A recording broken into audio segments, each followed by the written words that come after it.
Good morning વિદ્યાર્થીઓ, કેમ છો? મજામાં છો? તો થોડા અંતરાલના ગેપ બાદ હવે આપણે પ્રકરણ નંબર 7 અલ્ટરનેટિંગ કરંટ એસી, જેને ગુજરાતીમાં છે પ્રત્યાવર્તી પ્રવાહ, તેને આપણે હવે શરૂ કરીશું. ઓકે, તો આ પાર્ટ 1 માં આપણે 1 થી 8 પૂરા કરેલા છે, જેમાં 7મું ચેપ્ટર છે. હવે એને આપણે આગળ વધારીશું. આ ચેપ્ટરમાં તમારે 4 માર્ક્સની થિયરી પર એકદમ વ્યવસ્થિત ફોકસ કરવાનું છે, જેમાં પહેલા પોઈન્ટ થી જ તમારી 4 માર્ક્સની થિયરીઓ છે. હવે આપણે જેટલું પણ કરીશું તે જેટલું સિલેબસમાં છે એ જ પ્રમાણે જોશું.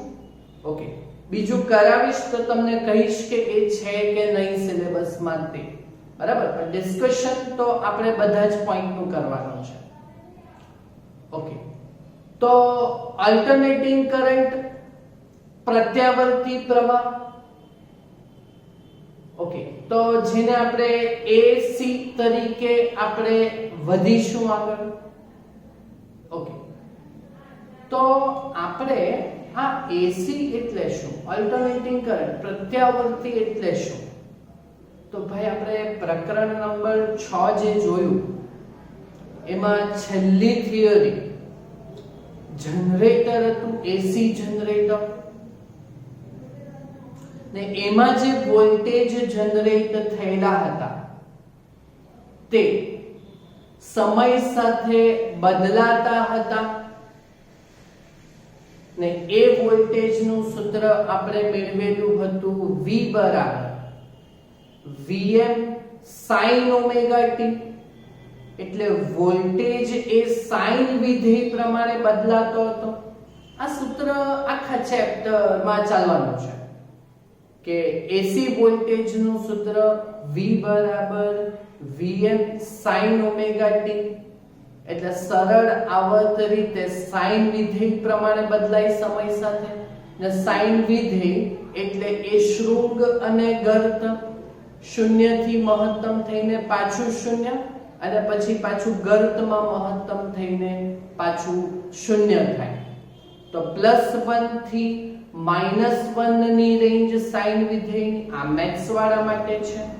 આપણા બાયોલોજી સ્પેશિયલ શૃંગ અને ગર્ત પ્રમાણે આપણા વોલ્ટેજ બદલાય, એટલે એવા વોલ્ટેજને આપણે એસી વોલ્ટેજ કહેશું. ને જો વિદ્યુત સ્થિતિમાં જો આપણે એસી લગાવીએ, સમય સાથે બદલાતું, તો પ્રવાહ પણ એ પ્રત્યાવર્તી પ્રવાહ મળવાનો આપણને, જે સમય સાથે સાઇન કે કોસ વિધેય પ્રમાણે બદલાશે. ઓકે, તો ચેપ્ટર ભલે પ્રસ્તાવના પછી ડાયરેક્ટ માત્ર અવરોધ ધરાવતો એસી પરિપથને એવું છે, પણ આજનું જે ડિસ્કશન છે તે સંપૂર્ણ નવું છે.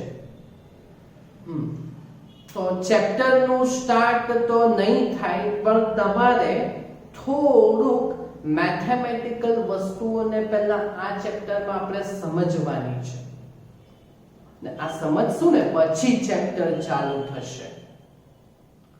ઓકે, તો આપણે આ પરિપથોમાં આપણે જે પરિપથો લેશું એમાં સપ્લાય, ડીસી સપ્લાય એટલે આપણે પ્લસ માઇનસ બેટરી વાળો બતાવતા, પણ આ ચેપ્ટરમાં આપણે વિવિધ ઘટકોને આપણે એસી સપ્લાય આપીશું, એટલે સરળ આવર્ત રીતે બદલાય એવી રીતે, ને એ સપ્લાયના જે વોલ્ટેજ હશે તે આપણા એસી જનરેટરના વોલ્ટેજ V બરાબર Vm sin ઓમેગા t, જ્યાં Vm એટલે વોલ્ટેજનું મહત્તમ મૂલ્ય અને sin ઓમેગા t તો ઓમેગા જ્યાં કોણીય આવૃત્તિ ને ભારતમાં જે આપણા એસી પ્રવાહની આવૃત્તિ હોય તે 50 હર્ટ્ઝ હોય, એટલે 1 સેકન્ડમાં 50 દોલનોની સંખ્યા આવૃત્તિ એટલે. અને યુએસએ અને એવી ફોરેન કન્ટ્રીઝમાં આ એસી પ્રવાહની આવૃત્તિ તે 60 હર્ટ્ઝ હોય, એટલે પ્રતિ સેકન્ડે 60 દોલનો થતા હોય. બરાબર? ઓકે. તો એક સિમ્પલ વાક્ય છે, આ વાક્ય પર બરાબર ફોકસ કરજો. તો એ વાક્ય છે કે ભાઈ એસી સ્ત્રોત હોય, બરાબર?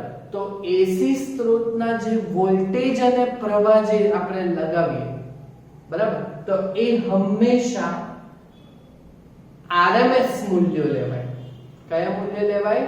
RMS. એટલે વોલ્ટેજ એ VRMS લેવાય, બરાબર, અને પ્રવાહ એ IRMS લેવાય. એસી સ્ત્રોત, એસી સપ્લાયના વોલ્ટેજ અને પ્રવાહ એ VRMS અને IRMS લેવામાં આવે. તો આ RMS એટલે શું? RMS રમેશ. RMS એટલે રમેશ. RMS. તો આ RMS નું પહેલા ફૂલ ફોર્મ શીખો. તો R એટલે રૂટ, M એટલે મીન અને S એટલે square. Root mean square. RMS. Root mean square. પણ આપણે તો ગુજરાતી માધ્યમમાં તો આપણે આ રૂટ મીન અને સ્ક્વેર તો ઇંગ્લિશ શબ્દો છે, બરાબર ને? તો રૂટ એટલે જો રૂટ નહીં, વર્ગમૂળ, બરાબર? આ સ્ક્વેર રૂટ એટલે વર્ગમૂળ. પછી મીન એટલે સરેરાશ અને સ્ક્વેર એટલે વર્ગ. ઓકે. તો હવેની વાત કે તમને વર્ગમૂળ કરતા આવડે કેલ્સીમાં, વર્ગ કરતા આવડે કેલ્સીમાં, પણ આ સરેરાશ કેવી રીતે લેવાય તો એ આપણે અહીંયા આજના લેક્ચરમાં બરાબર સમજવાનું છે. તો આ સરેરાશ કેવી રીતના લેવાય, મીન, તો એ વસ્તુ આપણે અહીંયા શીખવાની છે. ઓકે. થોડું મેથેમેટિક્સ છે, પણ બાયોલોજી વાળા પણ ફોકસ કરો, બહુ ઈઝી છે ને આવડે ને તો ઠીક છે, બાકી આજે ઇમ્પોર્ટન્ટ નોંધ છે તે આવડવી જોઈએ. ગોખી કરો તમે. આ ઇમ્પોર્ટન્ટ નોંધ તમને આવડવી જોઈએ કે કોઈ પણ ભૌતિક રાશિનું તમને આ RMS મૂલ્યમાં રૂટ અને સ્ક્વેર તો કરતા આવડે, વર્ગમૂળ અને વર્ગ કરતા, પણ આ મીન એટલે તમારે સરેરાશ તમને આવડવું જોઈએ. ઓકે.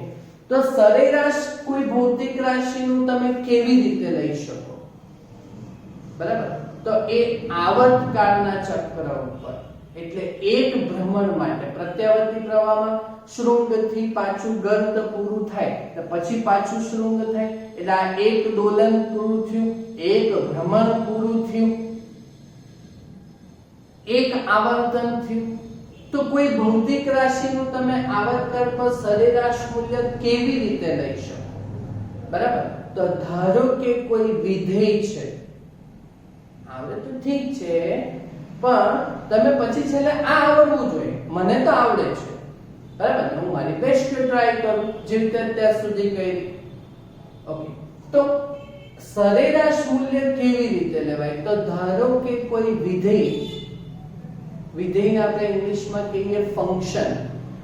તો ધારો કે કોઈ સમયના આધારિત ફંક્શન વિધેય છે f, ને એનું જો આપણે સરેરાશ મૂલ્ય લેવાનું હોય તો સરેરાશ એ બ્રેકેટ થી બતાવાય. 11મા ધોરણમાં આપણે કરતા ને, વેગ સરેરાશ લેવાનો હોય તો બ્રેકેટમાં બતાવતા આપણે.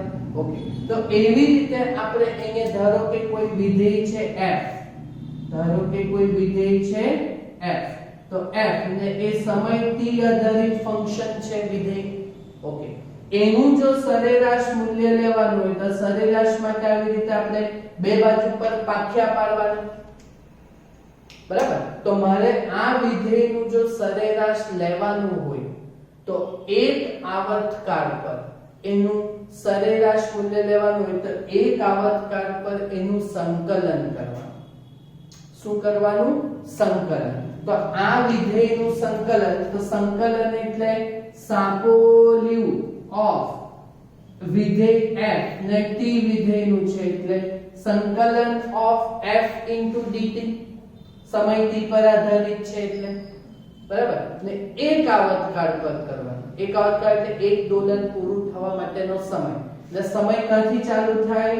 0 થી. એટલે લિમિટ લેવાની ને, તો 0 થી કેપિટલ T સુધી, બરાબર? ને એક આવર્તકાળ પર લીધું આપણે, બરાબર? તો 0 થી t લીધું એટલે આગળ આપણે મૂકવાનું 1 ના છેદમાં t. આ કોઈ પણ વિધેયનું સરેરાશ મૂલ્ય એક આવર્તકાળના ચક્ર પર સરેરાશ મૂલ્યની આ રીત છે. શું છે? આ એક રીત છે. ઓકે, જે મેથ્સમાં આવે અને આપણા ફિઝિક્સની બુકમાં આ લેફ્ટ હેન્ડ સાઈડ ઉપર પેજ પર છે આવ્યું, બરાબર? તો જમણી સાઈડે એકદમ નીચે નોંધમાં આ સરેરાશ મૂલ્ય લેવાની રીત એ એની અંદર આપેલી છે, બરાબર? તે જો તમને નહીં આવડે, ઓકે, તો એ નહીં આવડે તો એનાથી કોઈ ફરક નથી પડવાનો, બરાબર? પણ આપણે જે આ ચેપ્ટર છે એમાં sin અને cos વિધેયના કે sin સ્ક્વેર અને cos સ્ક્વેર વિધેયના તમને સરેરાશ મૂલ્ય આવડવા જોઈએ. બસ આ વસ્તુ જે છે ને એના ઉપર ફોકસ કરો. આ વસ્તુ જે છે ને એના ઉપર તમે ફોકસ કરો. નંબર 1 અને નંબર 2 પર આના ઉપર ફોકસ કરો તમે. આ વસ્તુ તમારે યાદ રાખવાની છે. સાબિત હું કરી આપું, પણ તમારે યાદ રાખવાનું છે કે ખાલી sin વિધેય હોય કે cos વિધેય હોય, સમય t આધારિત, બરાબર? તો ખાલી sin વિધેય હોય તો કે cos વિધેય હોય તો એનું સરેરાશ મૂલ્ય એટલે એક આવર્તકાળ પર એનું સંકલન 0 આવે. કેટલું આવે? 0 આવે. ને આમાં એ 1/2 આવે. જો મને આવડે છે, હું તમને શીખવાડું, બરાબર? તો જો sin ઓમેગા t એટલે મારે થીટા ના સ્વરૂપમાં વિધેય એટલે sin થીટા. મારે આ sin થીટા ખાલી sin વિધેય છે ને મારે એનું જો એક આવર્તકાળ પર સરેરાશ લેવાનું હોય તો મેં શું કરું? આ sin થીટા નું સંકલન લઈ લઉં. ઓકે, તો sin થીટા નું જો આપણે સંકલન લઈએ, ઓકે, તો sin થીટા નું સંકલન લઈએ તો sin નું વિકલન cos આવે. sin નું વિકલન cos આવે, બરાબર? તો sin નું સંકલન તો એ તો માઈનસ cos આવે. કયું આવવાનું? માઈનસ cos આવવાનું. એટલે માઈનસ cos થીટા ને એક આવર્તકાળ પર એટલે અહીંયા ખૂણાના સ્વરૂપમાં છે ને તો ખૂણો ક્યાંથી ચાલુ થાય? 0 ને એક ભ્રમણ પૂરું થાય તો 2π રેડિયન જેટલો આવે, બરાબર? ઓકે, ચાલો હવે મેં આપણે આમાં વેલ્યુ મૂકું તો ચાલો ભાઈ કે ભાઈ માઈનસ ને આપણે બહાર રાખી લઈએ. તો ચાલો પહેલા અપર લિમિટ મૂકવાની, તો થીટા ની જગ્યાએ 2π, તો cos 2π માઈનસ cos 0 ડિગ્રી. આ અપર લિમિટ લોઅર લિમિટ મૂકી, બરાબર? ચાલો હવે તમને ખબર cos 0 એટલે 1 અને cos 2π એટલે cos 0 એટલે કેટલા આવે? 1, બરાબર? ને cos 2π એટલે 0π/2 π 3π/2 પાછું 2π. એ તો એક પોઝિશન થઈ.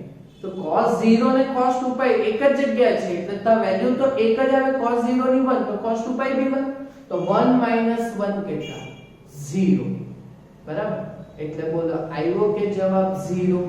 ઓકે, તો sin થીટા અને cos થીટા એનું સરેરાશ મૂલ્ય કેટલું આવે? 0. ઓકે, જો મારે cos નું મારે સરેરાશ લેવાનું હોય, આ તમને કોઈ કામ નથી. આ નોંધ કેવી રીતે આપણે સોલ્વ કરતા છે તે જો. ચાલો એવું નહીં આવડે તો કઈ યાદ રાખી લેવાનું કે ખાલી sin અને cos નું સરેરાશ મૂલ્ય એક આવર્તકાળ પર સરેરાશ મૂલ્ય 0 આવે. ઓકે, તો હવે ધારો કે અહીંયા cos θ હોતે તો cos θ હોતે તો cos નું સંકલન શું થાય? cos નું વિકલન માઈનસ sin તો અહીંયા sin θ હોતે તો sin 2π sin 0 sin 0 તો કેટલા 0 ને 2π એ બી એક પોઝિશન તો sin 0 બી 0 sin 2π બી 0 તો 0 0 0 એટલે બોલો આ વસ્તુ તમને સમજ પડી કે નહીં પડી ને? ઓકે, હવે sin સ્ક્વેર ઓમેગા t હોય કે cos સ્ક્વેર ઓમેગા t હોય, બરાબર? તો વર્ગ છે ને, આ માથા વગર વાળી બે ભૌતિક રાશિ છે. હવે વર્ગ વાળી છે એરિયા તો sin સ્ક્વેર હોય કે cos સ્ક્વેર હોય તો એનું સરેરાશ મૂલ્ય હંમેશા કેટલું લેવાય? 1/2. કેટલું લેવાય? 1/2. એનું રીઝન છે મને આવડે છે, આનું રીઝન મને આવડે છે. ઓકે, જો હું ટ્રાય કરું તમને સમજ પડે તો ઠીક છે, નહીં પડે તો કઈ ફરક નથી પડવાનો ચેપ્ટરમાં, બરાબર? બસ ખાલી આ નોંધ તમે યાદ રાખો કે ભાઈ sin સ્ક્વેર થીટા હોય. ઓકે, તો પછી આવે મેથ્સ વાળાને ભાઈ આવડું છે. sin સ્ક્વેર થીટા હોય તો આનું સૂત્ર 1 cos 2θ/2. આવા 1 cos 2θ આખાના છેદમાં 2 ને cos સ્ક્વેર હોય તો 1 cos 2θ/2 વચ્ચે ખાલી વત્તા આવે. ઓકે, હવે જો આ બગડું બંનેના છેદમાં કહેવાય. ઓકે, તો આ 1/2 cos 2θ/2. હવે 1/2 તો નંબર છે કે નહીં? ઓકે, તો 1/2 નો સરેરાશ તો 1/2 જ આવે, અચળ સંખ્યા છે. ઓકે, માઈનસ ઓકે સરેરાશ ઓફ cos 2θ/2. બોલો આ થીટાના વિધેય પર આધારિત છે કે નહીં? તો ખાલી sin હોય કે cos હોય માથા વગરના, બરાબર? તો એનું સરેરાશ મૂલ્ય તો કેટલું આવે? 0. તો જોઈ લો આગળ 1/2 રહી ગયો કે નહીં? સેમ આવી રીતે cos સ્ક્વેર માટે કરતા તો 1 cos 2θ/2. તો ભાઈ એ બી પછી અહીંયા પ્લસ આવતો તો અહીંયા પ્લસ આવતો પણ જવાબ તો કેટલો આવે? 1/2. જવાબ તો કેટલો આવે? 1/2. જો હું શું કહું, આ મેથેમેટિક્સ વાળા માટે છે, એ લોકોને તો આ સૂત્ર આવે. આપણે ત્રિકોણમિતિ કાં ભણેલા છે? બાયોલોજી વાળા તમે ભણેલા છો? નથી ભણેલા, બરાબર? એટલે એમાં માથું કસવાની તમારે કોઈ જરૂર નથી. તમે આના પર ફોકસ કરો કે સરેરાશ મૂલ્ય એટલે એક આવર્તકાળ પર તમે સંકલન કરવાનું.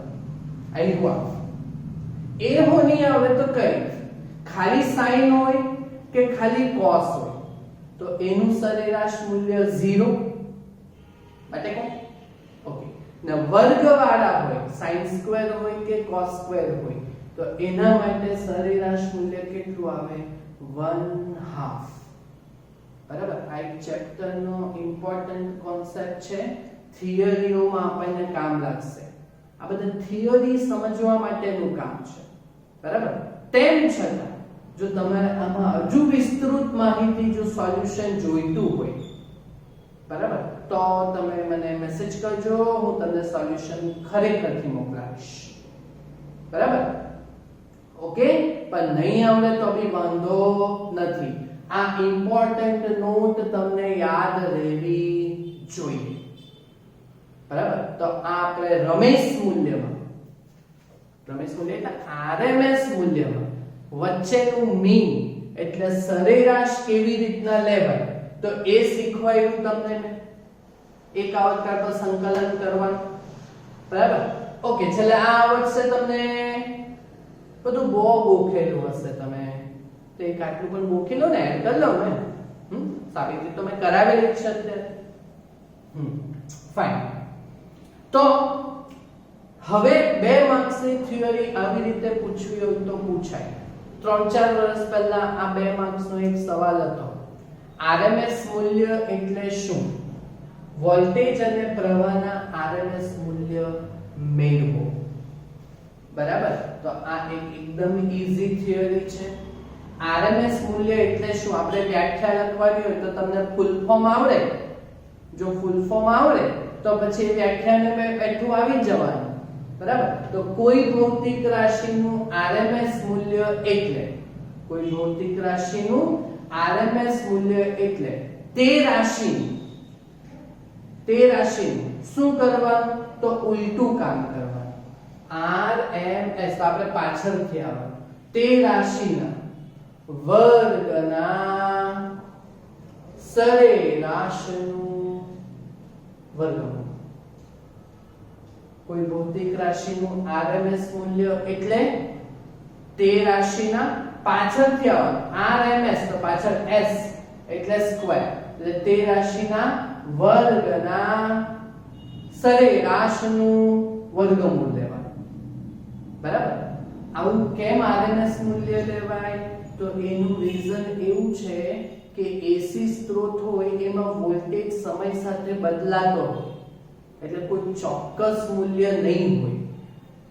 બરાબર, એ બદલાતું જાય, એટલા માટે એ આપણે RMS મૂલ્ય લેવા પડે.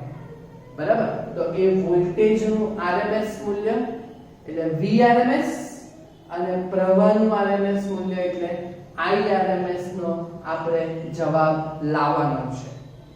બરાબર, ને એના જે જવાબ આવે તો એના ઉપરથી સ્વાધ્યાયનો બીજો બે સવાલ છે, એક એક લાઈનમાં થશે.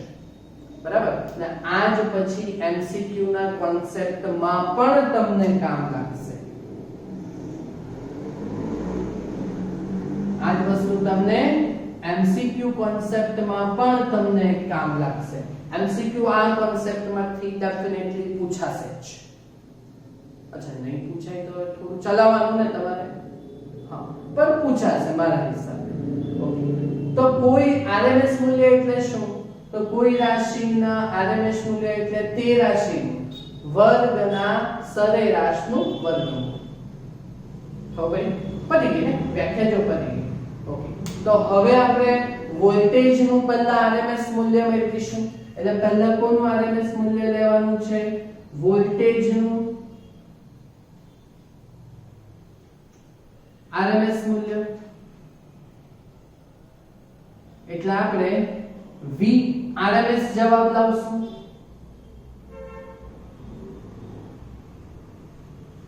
બરાબર, ચાલો તો પહેલા તો મને એમ કહો AC વોલ્ટેજનું સૂત્ર શું છે? અલ્ટરનેટિંગ વોલ્ટેજનું સૂત્ર શું છે? તો ભાઈ આપણે AC છઠ્ઠું ચેપ્ટરનો એન્ડ તે સાતમા ચેપ્ટરનો સ્ટાર્ટિંગનો ક્વેશ્ચન. તો આપણે AC વોલ્ટેજનું સૂત્ર શું લાવેલા હતા? તો ભાઈ AC વોલ્ટેજનું સૂત્ર હતું V બરાબર Vm sin ઓમેગા t. બરાબર, તો આ વોલ્ટેજનું સૂત્ર લખ્યું આપણે sin વિધેય વાળું. આ AC વોલ્ટેજ જે સરળ આવત રીતે બદલાય. છઠ્ઠા ચેપ્ટરનો એન્ડ આ. તો હવે એને સાતમા ચેપ્ટર થી ઉંચાઈકો. બરાબર, ચાલો હવે સ્ટેપ બાય સ્ટેપ કરવાનું. RMS. બરાબર, ચાલો પહેલા વર્ગ કરવાનો. પહેલા શું કરવાનો? વર્ગ કરવાનો. થિયરી છે ને એકદમ હલવા જેવું છે. બરાબર, બે એકનું પકડીને ખાઈ જવાનું છે. તો પહેલા વોલ્ટેજનું સૂત્ર થઈ ગયું. વોલ્ટેજનો RMS મૂલ્ય Vrms નો જવાબ લાવવાનો છે. Vrms નો જવાબ લાવશું Vm/√2. બરાબર, તો આ વોલ્ટેજનું સૂત્ર લખ્યું. ચાલો પહેલા શું કરવાનું? RMS પહેલા સ્ક્વેર કરવાનો એટલે વર્ગ કરવાનો. બંને બાજુ વર્ગ કરો. ચાલો બંને બાજુ વર્ગ કરો એટલે V સ્ક્વેર, પછી Vm સ્ક્વેર, પછી sin સ્ક્વેર ઓમેગા t. ચાલો વર્ગ પૈતો. ઓકે, પછી શું લેવાનું છે? વચ્ચે સરેરાશ મીન. ઓકે, મીન એટલે પાથિયા પાડવાના. ઓકે, એટલે બંને બાજુ પાથિયા પાડવા એટલે V સ્ક્વેર. બરાબર, અને આ બાજુ Vm square sin square omega t. ચાલો સરેરાશ એટલે આવી રીતે પાથિયા પાડીને સિમ્બોલિકલી આવે. ઓકે, એટલે V square is equal to, જો આ Vm એટલે મહત્તમ મૂલ્ય +1 થી -1 બદલાયા કરે. ઓકે, પણ +1 અને -1 ની વચ્ચે બદલાય એટલે પણ Vm ની વેલ્યુ તો અચળ રહે. ઓકે, એટલે એને સરેરાશની બહાર લઈ લો એટલે Vm નો વર્ગ. તો સરેરાશ મૂલ્ય કોનું આવશે? sin² ωt નું આવશે. બરાબર. તો બોલો હવે આપણે નોંધ આવી ગઈ કે ખાલી sin હોય કે cos હોય તો એનું સરેરાશ મૂલ્ય 0, પણ અહીંયા જો વર્ગ વાળું છે ને માથા વાળું, ઓકે, તો વર્ગ વાળું છે તો એનું સરેરાશ મૂલ્ય કેટલું લેવાય? 1/2. એની સાબિતીની કોઈ જરૂર નથી, ખાલી 2 માર્ક્સનો સવાલ છે. એક માર્ક્સમાં વ્યાખ્યા અને 1 માર્ક્સમાં સૂત્ર લાવવાનું છે VRMS નું. IRMS નું લાવવાનું નથી, ડાયરેક્ટ લખી દેવાનું. બરાબર? ઓકે. તો અહીંયા sin² ωt એટલે એનું સરેરાશ મૂલ્ય. એટલે હવે આ sin² ωt નું જે સરેરાશ મૂલ્ય છે, ઓકે, તો એ કેટલું લેવાય? 1/2 આવે. 1/2 ઇમ્પોર્ટન્ટ નું sin² cos² નું 1/2 આવે. ઓકે, ચાલો તો આ લઈ લઈએ આપણે. બરાબર. તો બોલજો અહીંયા શું આવશે? v². ડાબી બાજુ જે છે તે પહેલા વર્ગ કર્યો, સ્ક્વેર, પછી મીન એટલે પાઠ્યા પાડ્યા. ઓકે, એટલે આનો જવાબ તો 1/2 લઈ લીધો. ઓકે, તો કેટલું આવ્યું? Vm² * 1/2. બોલો આ શું કામ થયું? મીન એટલે સરેરાશ થયું. ઓકે, હવે કયું કામ બાકી? છેલ્લું રૂટ. રૂટ એટલે બંને બાજુ વર્ગમૂળ કરવાનું. બરાબર? ચાલો એટલે વર્ગમૂળ કરીએ. ઓકે, તો હવે વર્ગમૂળ કરો તો વર્ગમૂળમાં v² નું સરેરાશ. ઓકે, ચાલો વર્ગમૂળ કરતા છે છેલ્લું કામ આવ્યા ને, સ્ક્વેર પછી મીન પછી રૂટ. તો વર્ગમૂળ બંને બાજુ આવે આનું રૂટ. ઓકે, ને આ બાજુ Vm²/2 નું રૂટ. તો Vm નો વર્ગ ભાગ્યા 2. ચાલો થઈ ગયું. ઓકે, તો જો આ જે બાજુમાં જે છે લેફ્ટ સાઈડ તે જો વર્ગના સરેરાશનું વર્ગમૂળ આવી ગયું કે નહીં? બોલો તો આને શું કહેવાય? VRMS કહેવાય. ઓકે, તો આ VRMS કેટલું આવે? ચાલો Vm ના વર્ગનું વર્ગમૂળ એટલે Vm ભાગ્યા √2.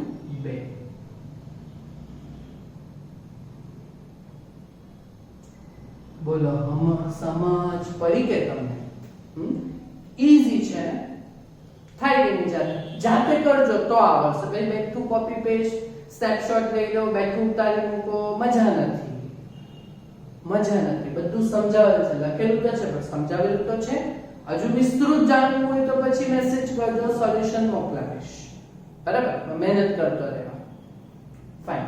તો વોલ્ટેજ નું RMS મૂલ્ય થઈ ગયું VRMS એટલે Vm/√2. જ્યાં Vm એટલે વોલ્ટેજ નું મહત્તમ મૂલ્ય, પીક મૂલ્ય. ઓકે, તો બોલો પ્રવાહનું RMS મૂલ્ય જો હોતે તો પછી પાછું આવી રીતે કરવાનું કઈ જ કામ નથી. બોલો તો તેવી જ રીતે પ્રવાહનું RMS મૂલ્ય તો એ IRMS બરાબર શું લેવાય? Im/√2. તો પ્રવાહનું RMS મૂલ્ય શું લેશું? Im/√2. જ્યાં Im એટલે પ્રવાહનું મહત્તમ મૂલ્ય. બરાબર? તો જો RMS મૂલ્ય આપેલું હોય તો મહત્તમ મૂલ્ય શોધાય ને મહત્તમ મૂલ્ય આપેલું હોય તો RMS મૂલ્ય શોધાય. તો એ શોધવાના બે ડબ્બા થયા. સમજ પડી કે?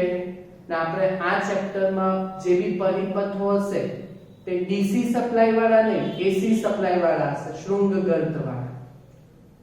બરાબર? તો એમાં જે આપણે વોલ્ટેજ અને પ્રવાહ લેશું AC પરિપથમાં, ઓકે, તો એ VRMS અને IRMS આપણે હંમેશા લેશું.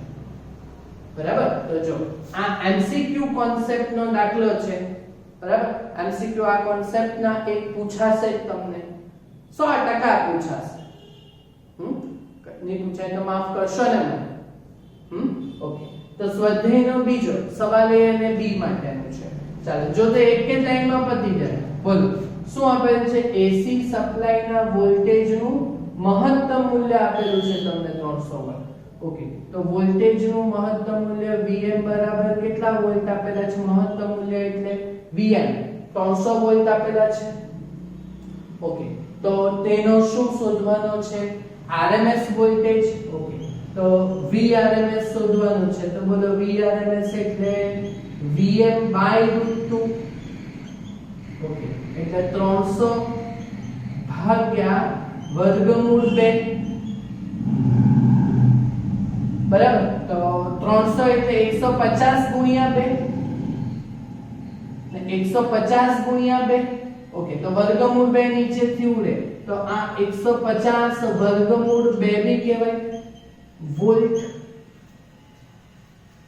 ની સમજ પડી? ઓકે, તો ચાલો ભાઈ તમને કેલ્સીમાં જ સમજ પડતી હોય. ઓકે, તો વર્ગમૂળ 2 એટલે 1.41. વર્ગમૂળ 2 એટલે 1.41 થાય. બરાબર. ચાલો, તો 1.41 થાય તો 300 ભાગ્યા 1.41 કરી રાખો. ઓકે, તો કેટલું આવશે? 212.7 જેવું આવશે.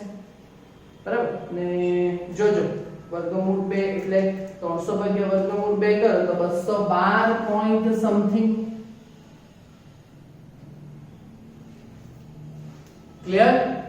ઓકે, ચાલો એવી જ રીતે 212.1 બી ચાલે. તમે વર્ગમૂળ 2 ની એક્ઝેક્ટ વેલ્યુ લઈ લો. ઓકે, ચાલો એવી જ રીતે સવાલ નંબર 2.